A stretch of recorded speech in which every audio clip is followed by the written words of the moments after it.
Olá, amigos, sejam bem-vindos a mais um vídeo do meu canal. Eu sou o Lucas Knaip. Vamos comentar a situação do Vasco que complicou de vez, hein? O rebaixamento, quarto em sua história nos últimos anos, está cada vez mais próximo, né? O Bahia, hoje, com sua vitória, abriu 4 pontos para o Vasco e obriga o Vasco a vencer os 2 próximos jogos se quiser se manter na Série A, isso dependendo de resultados. Então, assim, a situação do Vasco é caótica. Basicamente, um time que talvez não vença em sequência desde as primeiras rodadas do Campeonato Brasileiro, né, quando venceu os 3 primeiros jogos, vai ter que agora vencer 2 jogos em sequência e viver no seu pior momento no Campeonato Brasileiro. Essa é a situação do Vasco. E inacreditável, assim, uma recuperação do Vasco nessa altura do campeonato, até porque pega o Corinthians com um oponente muito complicado, comandado pelo Mancini, que tem feito um bom trabalho, e pega o Goiás na última rodada, que por mais que esteja atrás do Vasco na tabela, nas últimas rodadas vem somando mais pontos e vem jogando melhor. O Vasco é um time apático, que cria pouco, é um time que parece se esforçar muito pouco pela vitória, e a situação parece muito difícil de ser revertida. E é aquela questão, né? O Vasco não basta um empate e uma vitória, tem que vencer os 2 jogos, porque se tem um empate e uma vitória, supondo que o Bahia perca seu último jogo, ele empata em número de pontos com o time baiano, mas no critério de desempates, que é o número de vitórias, eles vão perder, porque tem uma vitória a menos. Então a situação do Vasco é vencer ou vencer. Um empate amanhã está rebaixado, uma derrota está rebaixado, obviamente. Então, assim, amanhã é vencer para ter chances. E essa é a situação do Vasco, assim, e essa pressão só piora as coisas para o time carioca.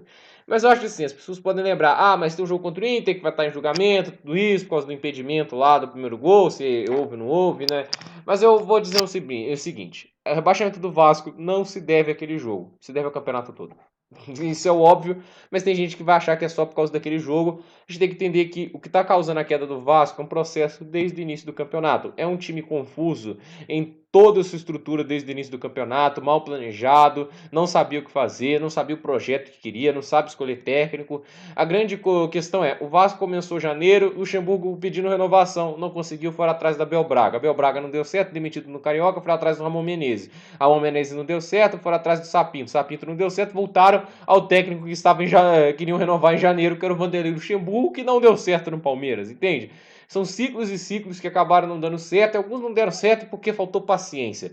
É só lembrar que a boa fase do Vasco no campeonato foi com o Ramon Menezes. Ele começou bem, o time estava jogando bem alguns jogos, foi só pegar uma sequência ruim que ele foi demitido. E a verdade é que depois dele quase ninguém conseguiu emplacar uma boa sequência. O Sapinto achou uma vitória ou outra. A maior vitória do Sapinto foi contra o Santos, né? Então, assim, ele não conseguia fazer o time jogar. Ele teve muitos problemas também. Eu acho que o Sapinto tem mais problemas aí de desfalques e tudo isso. E, assim, a situação do Vasco realmente é muito culpa da inépcia da diretoria, que não soube confiar em um projeto, não soube fazer um processo de seleção, porque a escolha do Luxemburgo é literalmente desespero.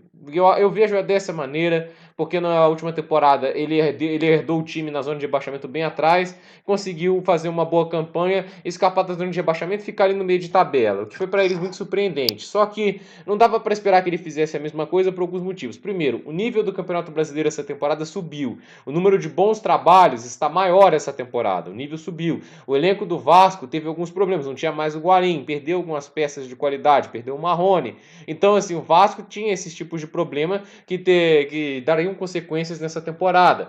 E no final das contas, não tem estabilidade no Vasco que dá muita pouca confiança ao técnico a arriscar, a fazer algo diferente. E no final das contas, o elenco que até tem talento, tem Thales Magno, tem Germancano, tem Benítez, tem várias peças interessantes, no final das contas nunca soube se organizar como equipe e agora está fadado ao quarto rebaixamento, que seria catastrófico para um time que tem problemas financeiros. Porque assim, não é só o negócio filosófico de não estar na elite do Campeonato Brasileiro. É o problema de estar na Série B, é de receber menos dinheiro de patrocínios das camisas, é de receber menos dinheiro de cotas de TV. A Globo paga muito menos pelos direitos de televisão da Série B do que paga para os direitos de televisão da Série A. Entendem? A situação é muito difícil na Série B, é muito menos dinheiro.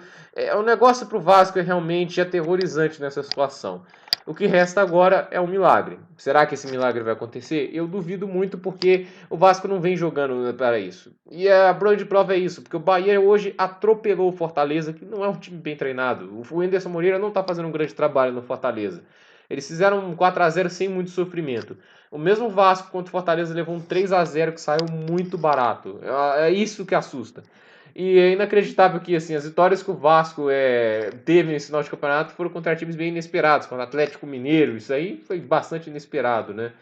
Mas acho que isso aí foi mais culpa do São Paulo do que tanto mérito do Vasco. Não vou tirar todo o mérito do Vasco dessa vitória, mas venceram do Atlético para não vencer mais, né? Acho que o Vasco não venceu mais nenhuma partida depois daquela vitória contra o Atlético, e não faz sentido. É um time da parte de cima da tabela, e eles foram tropeçando contra times mais fracos. No final das contas, assim, dependia só de si mesmo, desde a saída do Sapinto, porque pegaria uma sequência de times na parte de baixo da tabela. Acabou não fazendo esse dever de casa, e agora depende do milagre. Vence o Corinthians? Eu acredito que não. E porque tá difícil imaginar até que o Vasco vença o Goiás na situação atual. Porque o elenco, na minha opinião, não é confiável e o trabalho tático também não é. O Luxemburgo não faz um grande trabalho, ele não consegue fazer esse time propor o jogo, ele não faz o time se defender com eficiência. O Vasco toma uma quantidade de gols absurda por jogo. Então, assim, é desespero pro Vasco nesse momento. E Série B, meu amigo, pode ser muito pior. E eu acredito que jogadores como Germancano, Benítez, o Thales Magno, tudo isso, vão sair do Vasco nessa situação, talvez. E na melhor das hipóteses, só perdem valor, que já seria uma tragédia. Vamos lembrar que o Vasco já abriu mão de propostas multimilionárias pelo Thales Magno, e na segunda divisão você perde poder de barganha para pedir mais dinheiro pelos seus jogadores. Então, assim, a situação do Vasco piora até nesse sentido. Agora resta saber, né? Amanhã, Vasco contra o Corinthians, jogo decisivo para ver se o Vasco continua ou não na Série A ou na Série B. A verdade é que o Bahia está com um pé na Série A, né? Essa vitória foi importante para isso. O Goiás também vai depender da vitória se quiser manter, é outro time que precisa de 2 vitórias para escapar. E eu acredito mais na recuperação do Goiás do que no Vasco nessa altura do campeonato, só para você ver a situação. E que coisa, em 4 rebaixamentos é um negócio muito feio, mas não é um acidente, né? Por acontecer tantas vezes, mostra que a diretoria faz um péssimo trabalho na gestão desse clube, né? Um clube tão grandioso que vive uma fase tão tenebrosa. Realmente muito triste. Por esse vídeo é isso, gente. Dúvidas nos comentários, deixe seu like, se inscreva no canal, compartilhe esse vídeo e até o próximo vídeo.